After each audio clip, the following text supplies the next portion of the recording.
Hello guys, आज हम बात करेंगे प्राचीन भारत के खोए हुए 5 खजानों के बारे में। यदि भारत को प्राचीन समय में सोने की चिड़िया बोला जाता था तो इसके पीछे सबसे बड़ा कारण यह था कि यहाँ पर मंदिरों, गुफाओं और राजाओं के पास बहुत बड़ी मात्रा में सोना, चांदी, हीरे, जवाहरात आदि मौजूद थे। इसी अपार संपत्ति ने ही कई विदेशी आक्रमणकारियों को भारत पर चढ़ाई करने के लिए आकर्षित किया था। गाइस, मैं विशाल शर्मा, स्वागत है आपका अपने चैनल न्यू नॉलेज वीएस में। गाइस, अभी तक आपने चैनल को सब्सक्राइब नहीं किया है तो प्लीज़ चैनल को सब्सक्राइब कर लीजिए। साथ ही बेल आइकन का बटन दबा लीजिए जिससे आपको अपडेट मिले सबसे पहले और आपकी नॉलेज बढ़े सबसे ज़्यादा। साथ ही वीडियो को लाइक कर दीजिए, कमेंट कर दीजिए, शेयर कर दीजिए जिससे आपके दोस्तों की नॉलेज बढ़े सबसे ज़्यादा। तो आइए वीडियो को शुरू करते हैं। नंबर 5, चार मीनार की सुरंग का खजाना। ऐतिहासिक गोलकुंडा का किला और चार मीनार के बीच 15 फीट चौड़ी और 30 फीट ऊंची भूमिगत सुरंग है। इस सुरंग को सुल्तान कुली कुतुब शाह ने बनवाया था। माना जाता है कि इस सुरंग में शाही परिवार ने अपना शाही खजाना रखवाया था। वैसे तो इस सुरंग को बनवाने का उद्देश्य मुश्किल समय में किले से चार मीनार तक पहुंचना था, परंतु बाद में यहाँ गुप्त तहखाने बनवाए गए और सोने चांदी के सिक्के सहित बहुमूल्य रत्न जमा किए गए। निजाम मीर ओस्मान अली ने 1936 में यह खजाना निकालने के लिए नक्शा बनाया था, लेकिन खुदाई नहीं की गई। नंबर 4, हिमाचल प्रदेश की कमरूनाग झील का रहस्य। मंडी से करीब 60 किलोमीटर की दूरी पर स्थित इस झील को लोग बहुत पवित्र मानते हैं। ऐसी आस्था के कारण लोग दूर दूर से आकर कीमती गहने और रुपयों को इस झील को समर्पित करते हैं। यह भी कहा जाता है कि इस झील में सोना चांदी चढ़ाने से मन्नत पूरी होती है। लोग अपने शरीर का कोई भी गहना यहाँ चढ़ा देते हैं। झील पैसों से भरी रहती है। ये सोना चांदी कभी भी झील से निकाला नहीं जाता है क्योंकि ये देवताओं का होता है। यह भी मान्यता है कि यह झील सीधे पाताल तक जाती है। इसमें देवताओं का खजाना छिपा हुआ है। नंबर 3, सोन गुफा का खजाना। बिहार के राजगीर में इस गुफा के बहुत सा धन होने का दावा किया जाता है। भारतीय पुरातत्व सर्वेक्षण विभाग के अनुसार यह गुफा 3री या 4वीं शताब्दी की है। यह माना जाता है कि अजातशत्रु ने अपने पिता बिंबिसार को गिरफ्तार करके इसी गुफा में रखा था। बिंबिसार ने अपने धन को अजातशत्रु के हाथों से बचाने के लिए उसे इस गुफा के तहखाने में छुपाया था। इसी पूरी गुफा को चट्टानों से काटकर 2 बड़े कमरे बनाए गए थे। गुफा के पहले कमरे में जहां सिपाहियों के रुकने की व्यवस्था थी, वहीं दूसरे कमरे में खजाना छुपा हुआ था। दूसरे कमरे को पत्थर की एक बड़ी चट्टान से ढका गया है।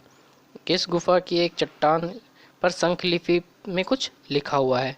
इसके संबंध में यह मान्यता प्रचलित है कि इसी शंख लिपि में इस खजाने के कमरे को खोलने का राज लिखा है, जिसे आज तक कोई पढ़ नहीं पाया है। अंग्रेजों ने इस गुफा के छिपे खजाने को पाने के लिए तोपों से इस गुफा पर हमला किया था, जिसके निशान आज भी इसके ऊपर देखे जा सकते हैं। पत्थरों से बनी यह गुफा इतनी मजबूत थी कि अंग्रेजों को खाली हाथ लौटना पड़ा था। नंबर 2, जयगढ़ किले का खजाना। जयगढ़ का किला राजस्थान में स्थित है। मानसिंह प्रथम अकबर का सेनापति था। मानसिंह ने 1580 में अफगानिस्तान को जीत लिया था और मोहम्मद गजनी के खजाने को भारत लाया था। वह टनों सोना चांदी भी लूटकर अपने साथ लाया था। कहा जाता है कि यह संपत्ति उन्होंने मुगल सल्तनत के हवाले न करके जयगढ़ के किले में छुपा दी थी। अरबी भाषा की एक पुरानी किताब हफ्त तिलिस्मत ए अनवेरी यानी अमवेर के साथ खजाने में भी इस बात का जिक्र है कि किले के अकुत सोना चांदी छिपा हुआ है। जयगढ़ किले के नीचे पानी की 7 विशालकाय टंकियां बनी हैं। माना जाता है कि खजाना इन्हीं में था। कुछ लोग तो यह भी कहते हैं कि मानसिंह ने इस खजाने के बारे में जोधा को बता दिया था और उन्होंने यह खजाना फतेहपुर सीकरी में एक मंदिर में रखवा दिया था। बाद में यह मंदिर नष्ट होने के साथ ही खजाना भी नष्ट हो गया। कहा तो यह भी जाता है कि 1976 में देश में आपातकाल के दौरान प्रधानमंत्री इंदिरा गांधी ने इस खजाने की खोज में 6 महीने तक किले के अंदर खुदाई करवाई और सेना को भी इस काम में लगवाया और आधिकारिक रूप से घोषणा की गई कि सरकार को इस खुदाई में कुछ नहीं मिला। परंतु सूत्रों के मुताबिक यह सही नहीं है, बल्कि सच यह है कि जब सेना ने अपना अभियान समाप्त किया तो उसके बाद एक दिन के लिए दिल्ली जयपुर हाईवे आम लोगों के लिए बंद कर दिया गया। कहा जाता है कि इस दौरान जयगढ़ के किले के खजाने को सेना के ट्रकों में भरकर दिल्ली लाया गया था और सरकार इसे जनता की नज़रों से छिपाकर रखना चाहती थी। हाईवे बंद होने की पुष्टि कई विश्वसनीय स्रोतों से होती है, लेकिन सरकार ने कभी भी इसका स्पष्टीकरण आरटीआई में भी ठीक ठीक नहीं दिया है। अगस्त 1976 में भारत सरकार को पड़ोसी देश के तत्कालीन प्रधानमंत्री जुल्फिकार अली भुट्टो का एक पत्र मिला। इसमें उन्होंने श्रीमती इंदिरा गांधी को लिखा था, आपके यहाँ खजाने की खोज का काम आगे बढ़ रहा है और मैं आपको याद दिलाना चाहता हूँ कि आप इस दौरान मेरी संपत्ति के वाजिब हिस्से पर पाकिस्तान के दावे का ख्याल रखेंगी। जुल्फिकार अली भुट्टो के पत्र के जवाब में इंदिरा गांधी ने लिखा था कि हमने आप अपने कानूनी सलाहकारों से कहा था कि वे आपके द्वारा पाकिस्तान की तरफ से किए गए दावे का अध्ययन करें। उनका साफ साफ कहना है कि इस दावे का कोई कानूनी आधार नहीं है। वैसे यहाँ खजाने जैसा कुछ नहीं मिला है। नंबर 1, पद्मनाभ मंदिर का खजाना। भारत के केरल राज्य के तिरुवनंतपुरम में स्थित भगवान विष्णु का प्रसिद्ध हिंदू मंदिर है। मान्यता है कि सबसे पहले इस स्थान पर विष्णु भगवान की प्रतिमा प्राप्त हुई थी, जिसके बाद उसी स्थान पर इस मंदिर का निर्माण किया गया है। भगवान विष्णु को समर्पित पद्मनाभ मंदिर को त्रावणकोर के राजाओं ने बनवाया था। इसका जिक्र 9वीं शताब्दी के ग्रंथोमंख में भी आता है, लेकिन मंदिर के मौजूदा स्वरूप को 18वीं शताब्दी में बनवाया गया था। मान्यता है कि तिरुवनंतपुरम नाम भगवान के अनंतनाग नामक नाग पर रखा गया है। यहाँ पर भगवान विष्णु की विश्राम अवस्था को पद्मनाभ कहा जाता है। 1750 में महाराजा मार्तंड वर्मा ने खुद को पद्मनाभ दास बताया। इसके बाद शाही परिवार ने खुद को भगवान पद्मनाभ को समर्पित कर दिया। माना जाता है कि इसी वजह से त्रावणकोर के राजाओं ने अपनी दौलत पद्मनाभ मंदिर को सौंप दी। त्रावणकोर के राजाओं ने 1947 तक राज किया। आज़ादी के बाद इसे भारत में विलय कर दिया गया, लेकिन पद्मनाभ स्वामी मंदिर का सरकार ने अपने कब्जे में नहीं लिया। इसे त्रावणकोर के शाही परिवार के पास ही रहने दिया। जानकारों का यह भी कहना है कि जब भारत सरकार हैदराबाद के निज़ाम जैसे देश के शाही परिवारों की दौलत को अपने कब्जे में ले रही थी, तब हो सकता है कि त्रावणकोर के तत्कालीन राजा ने अपनी दौलत मंदिर में छुपा दी हो। यह मंदिर विदेशी आक्रमणकारियों से हमेशा ही बचा रहा है। 1790 में टीपू सुल्तान ने इस मंदिर को जीतने की कोशिश की थी, लेकिन सफल नहीं हो सका। 1991 में त्रावणकोर के अंतिम राजा बलराम वर्मा की मौत हो गई।